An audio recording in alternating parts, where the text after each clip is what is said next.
a continuación va a hablar Lorena Millán Mendieta, de la Universidad de Granada, en su comunicación Los libres, los alegres, comunidad y violencia resistente en la Virgen Cabeza, de Gabriela Cabezón Cámara. Bien, Lorena es recientemente graduada en Filología Hispánica por la Universidad de Granada.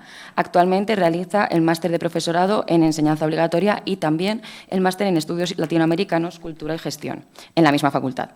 En cuanto a sus intereses investigadores, se centran en literatura hispanoamericana, aunque en específico quiere enfocarse en poesía escrita por mujeres desde finales del siglo XX hasta la actualidad.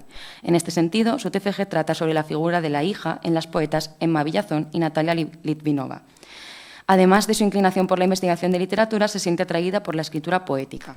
Aparte de alguna publicación esporádica en redes sociales, ha publicado un poema en la edición 19 de Letras de Papel titulado Se vende maniquí roto y otros textos, colección perteneciente a la Escuela de Jóvenes Escritores y Escritoras, a la que perteneció en 2023. También ha participado en revistas universitarias como la revista Desquiciadas, que fue publicada el 31 de mayo de 2024. Pues tiene la palabra, Lorena. Muchas gracias. Encéndete. ¿Ya? ¿Se me escucha? ¿O no se me escucha bien? Ay, que se puede mover. Vale. Ya está, ¿no? Se me escucha, ¿no? Vale. Bueno, muchas gracias por la presentación y a toda la organización y el comité científico por dejarme participar en este congreso. Y pese a que este trabajo, como bien han dicho, no es como mi centro de investigación, sí es verdad que me interesaba sobre todo pues, estudiar cómo aparecen los personajes periféricos y en este caso personajes queer en obras específicamente escritas por autoras hispanoamericanas, además de, pues, evidentemente, el tema que tratamos aquí, que es la biopolítica. Voy a comenzar tratando un poco sobre la autora y la obra, para quienes no las conozcáis, y continuaré con los dos temas que he focalizado, que son la comunidad de la travesti santa y luchar con barricadas de flores. Gabriela Cabezón Cámara es una escritora y periodista argentina, nacida en 1968, que se ha hecho muy reconocida dentro del panorama nacional y poco a poco en el internacional, gracias a la publicación de novelas como La Virgen Cabeza, de la que voy a hablar, o La aventura de la China Iron, una reescritura feminista de la literatura gauchesca. Como ella misma afirma en una entrevista de 2021, en su novela le interesa no tanto contar lo que sucede, sino lo que eso le dispara, lo que podría ser, lo que quiere y lo que va sucediendo en la escritura misma. Todo ello unido a la política como pugna, como una violencia que estructura la sociedad y a la cual se intenta resistir, como ella misma dice en una entrevista. En esta primera novela, a grandes rasgos, narra la historia de Cleopatra, una travesti que vive en una villa miseria a las afueras de Buenos Aires y gracias a su comunicación con la Virgen María consigue crear una comunidad de gente racializada y queer basada en una piscifactoría de carpas. La novela está contada principalmente por Cuiti, una periodista que llega a la villa para hablar de este milagro y acaba enamorada de la comunidad y de la propia Cleopatra. El problema radica en la policía estatal, que quiere desalojar el barrio para crear un club privado de lujo, y ante la negativa de la comunidad se produce una masacre que deja 183 fallecidos.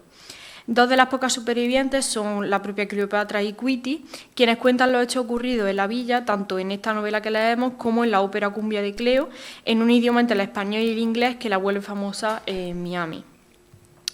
Paso, por tanto, al primer apartado que nos interesa, sobre la comunidad de la travesti santa, y es que al comienzo de la novela se nos describe cómo era representada la villa por los medios de comunicación que hacían eco de ese milagro de Cleopatra con la Virgen María. Y cito: la travesti santa, rodeada por una corte de chongos, putas, nenes y otras travestis, predicaba abrazada a la estatua de la Virgen que un albañil agradecido la había hecho en el potrero de la villa. Cleopatra se convierte para esta comunidad en la creadora y motivadora de la misma, como ya veremos, y en este fragmento que citaba nos la describe como una travesti santa, dos términos que a ojos de la religión católica podrían ser contradictorios, pero de los que ella se apropia para reconfigurarlos y convirtiéndose, por tanto, en una especie de intermediaria con la Virgen María. Cuiti la describe también como una niña de Lourdes chupapija, una santa puta y con verga. Cuando se nos describe el primer encuentro con la Virgen que tiene Cleopatra es justo después de que la policía la moliese a palo y la violase hasta casi dejarla muerta. Ahí renace con una misión: hacerle llegar el amor de la Virgen María a una comunidad marginal y caída en la ruina. Representa, por tanto, una performatividad de su mesiánico renacimiento. Si ya este renacimiento y esta reelección de nombre como Cleopatra es, por tanto, performático, no es de extrañar que también su vida como travesti lo sea. Si seguimos las teorías que todos conocemos de Judith Butler en Género en Disputa, el género sería interpretado desde la performance. Por eso los cuerpos, gestos, actos o realizaciones son performativos en el sentido de que la esencia o la identidad que pretenden afirmar son invenciones fabricadas y preservadas. Por eso nuestra protagonista es descrita como una mujer con poronga, como una travesti que viene a derribar los estereotipos sociales establecidos por el género. Sin embargo, si nos paramos a analizar cómo es descrita físicamente, aparece una especie de performatividad de las grandes mujeres del cine clásico, como por ejemplo Doris Day. Pero su actuación no radica en estas mujeres de los años 50, sino que al final se convierte en una matriarca de la comunidad, en una especie de Jesús trans, a la que la comunidad le sigue y le ayuda en las tareas que la Virgen le pide. Sobre todo, Cleopatra lo que pretende es mejorar las circunstancias de la villa y de sus habitantes, como hace, por ejemplo, con los pibes. Y cito: quería convencer a los pibes de que hicieran deporte, le parecía la salvación misma que les diera por ir a jugar a la pelota en vez de fumar paco. Les daba sermones y los pibes la escuchaban y de a poco se iban rescatando, decían ellos, inversos también sin darse cuenta en el campo semántico de la salvación. La Villa Miseria, como su propio nombre indica, es un espacio marginal y monstruoso, tanto por el caos y la falsedad de las nuevas construcciones, como por encontrarse fuera de la ley y amurallado para demostrar su separación con la ciudad de Buenos Aires. Sufren, por tanto, la población de esta comunidad un doble alejamiento, espacial y social o político, por esa comunidad, convirtiéndose, por tanto, en esa comunidad de los otros o de los subalternos. Sin embargo, para los habitantes, la villa se acaba convirtiendo en una especie de paraíso, como afirma Cuiti. Era así, desde su centro mismo, la villa irradiaba alegría. Parecía cosa de la Virgen y Cleo, pero éramos nosotros, era la fuerza de juntarnos. En ese espacio clausurado, amurallado y periférico, lejos del individualismo capitalista de la gran ciudad, la comunidad se vuelve altruista, entregan todo de sí al otro, en eso que afirmaba Nancy en la comunidad de Sobrada, de una comunidad para el otro y a través del otro. Nancy, como hablaba, también en la comunidad de Sobrada une la comunidad y la comunicación en el sentido de que una no existe sin la otra. Por eso encontramos que en la novela es también muy importante el uso de la palabra. Hablan de cómo se comunican con una lengua propia, una lengua cumbianchera, y cómo la Virgen habla con un español medieval. De hecho, de la propia novela está contada desde el punto de Cuiti, apropiándose, por tanto, de un discurso que había estado silenciado para esta comunidad, pero es que también Cuiti es atravesada por Cleopatra, quien interviene de vez en cuando para decirle que lo que está contando no es como realmente ocurrió. Y, por lo tanto, tomando el discurso todos aquellos sujetos marginados de la comunidad villera. La lengua, la palabra, cobra especial importancia como forma de unión entre los habitantes de la comunidad para asumir no solamente la performatividad del género de la que venía hablando, sino también hacer llegar a todo el mundo su historia, pero contada desde ellos mismos, no desde alguien ajeno. Paso, por tanto, al tema que nos interesa, que es sobre la violencia, con este título de Luchar con barricadas de flores, que viene también de un trabajo de Garione titulado Teníamos barricadas con flores, la relación entre sujetos populares y violencia, la Virgen Cabeza, en el que también se analiza la novela siguiendo los términos que toma Pilar Calveiro en su ensayo titulado Acerca de la difícil relación entre violencia y resistencia. En este establece una diferencia entre violencia estatal, revolucionaria y resistente. Un poco repitiendo las ideas que ya ha comentado mi compañera, Pilar Calveiro habla de cómo hay que partir de que en un Estado existe un derecho vigente, con unas leyes que deben de ser cumplidas tanto por los ciudadanos como por el Estado mismo, pero sin embargo este puede traspasar en lo que se conoce como el estado de excepción, en el que se produce una radical violencia contra aquellos que quedan fuera de la protección del derecho. Estas personas se encuentran en la periferia porque, en las propias palabras de Calveiro, permanecen al margen de su protección, pero no de la fuerza o la violencia de hecho de los Estados. Esta violencia estatal tiene además la capacidad de establecerse como norma y puede estar sucediendo permanentemente contra aquellos que Calveiro define como prescindibles peligrosos. Como la comunidad de Cleopatra, carecen de vida y propiedad o si la tienen es fácilmente eliminable. Frente a esta encontramos dos formas de lucha. Por un lado, la violencia revolucionaria, que pretende instaurar otra forma de Estado a partir de una fuerza que intenta ser superior a la estatal, aunque difícilmente lo consigue. Y la violencia resistente, que recurre a formas subterráneas y a largo plazo de oposición, puesto que lo que buscan es reducir la violencia estatal, abrir otras vías de política y, sin excluir el uso de la fuerza, no se centran en ella. En cuanto a la violencia estatal, en la novela encontramos dos perspectivas. Por un lado la de la policía y por otro la de la agencia de seguridad. Ambas están representadas por figuras de poder, masculinas evidentemente, que ejercen un control sobre los cuerpos de personas encontrados en esa periferia espacial y social de la que hablaba. Como he dicho, la historia de Cleopatra comienza con la violación que sufre por parte del cuerpo de policía tras cogerla del prostíbulo en el que trabajaba. Sin embargo, en la novela se afirma que los presos también la violaron. Es una mujer travesti acusada de maricón y su cuerpo no tiene valor ninguno. De hecho, fue su padre quien le dio su primera paliza, demostrando, por tanto, que esa violencia estatal también se puede encontrar dentro de la familia. La agencia de seguridad está dirigida por la Bestia, una expolicía que ejerce su poder sobre todas aquellas chicas cis y trans que malvivían dedicándose a la prostitución. Toma sus cuerpos como objeto que puede sabotear, destrozar, violar, golpear e incluso quemar cuando no le pagan. Una de las escenas que presencia Cuiti a su llegada a la villa es la de una chica envuelta en llamas que había intentado escapar de la garra de la Bestia. Una chica cuya historia termina en muerte cuando nuestra protagonista le pega un tiro de suerte para ahorrarle el sufrimiento. Sin embargo, como se afirma en la novela, a esta chica, y cito textualmente, la habían vejado hasta no dejarle nada propio, ni un poco de tiempo, ni un pliegue del propio cuerpo. Le habían quitado toda dignidad, toda a sí misma.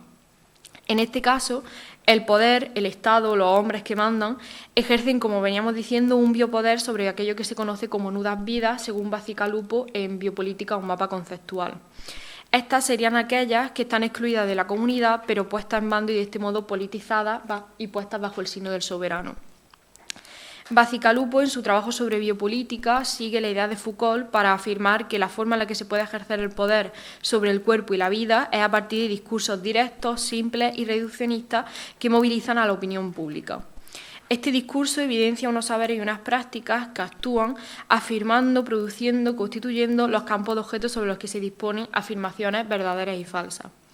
En la novela, los medios de comunicación, las cámaras o las reporteras, como la propia Cuiti al comienzo de la novela, también ejercen una violencia en un primer nivel contra la comunidad villera. Afirman, por ejemplo, cómo, pese a que la piscifactoría se acaba convirtiendo como una especie de milagro argentino, gracias a toda la gente que se hace eco de la noticia, le siguen masacrando, le siguen pegando tiros todos los días. De hecho, cerca del final de la novela, el jefe Juárez decide enviar a todos los medios noticias falsas de los chicos de la villa. Y aunque luego rectifican, ya era tarde, ya tenían la imagen de que eran unos delincuentes y unos lobos.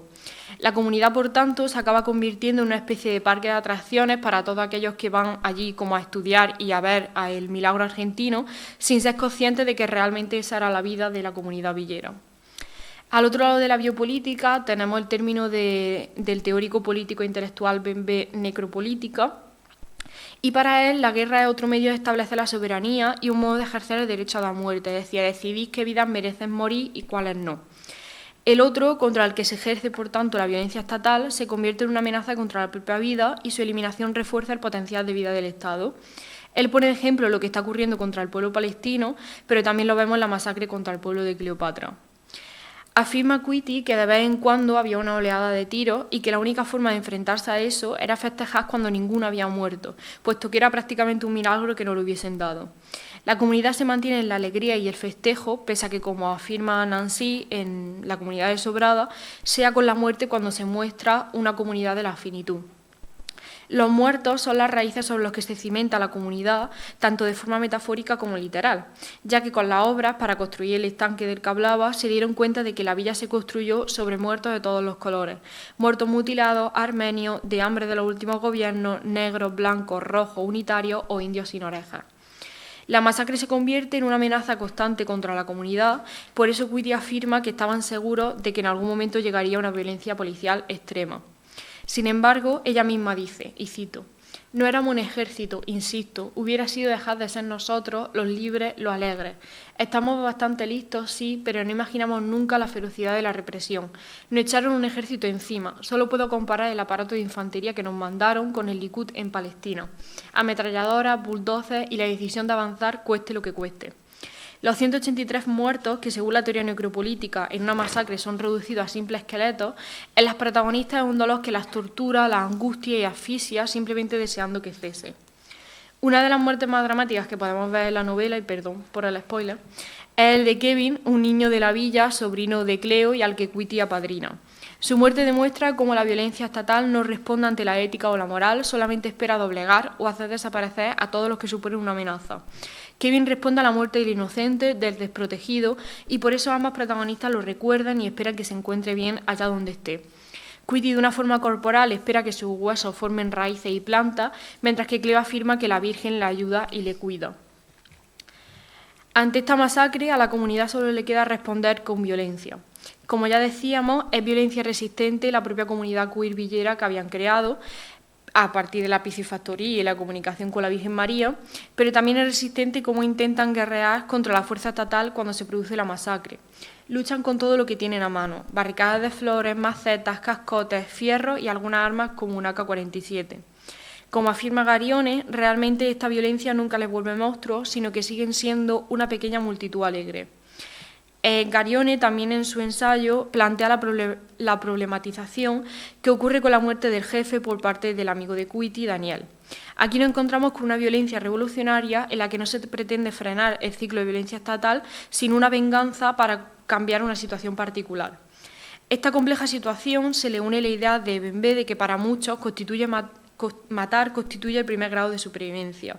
Saben que nunca irá a la cárcel por los crímenes cometidos, por lo que deciden tomarse la justicia por su mano, pese a la insatisfacción que eso pueda provocar, ya que nada les devolverá los muertos o la comunidad que una vez habían creado. Termino, por tanto, presentando que esta novela tiene bastantes focos abiertos, no solamente el tema de la biopolítica y necropolítica, de la que se podía ahondar más, sino que además se puede hablar mucho sobre esa comunidad queer, de la que he tratado un poco, y, por ejemplo, la relación que tiene entre la religión y de cómo Cleopatra se convierte en una especie de mesías. En general, vemos, por tanto, como una comunidad que se fundamenta para el otro, desde el otro marginal y representativa y representada por las nudas vidas, es atravesada por un Estado que les ataca y ante este ataque ellos solo pueden resistir de la mejor manera que pueden, como se afirma en esta última cita de Quitty, en el que dice: no hay espera, hay lucha y hay sorpresa hasta el final.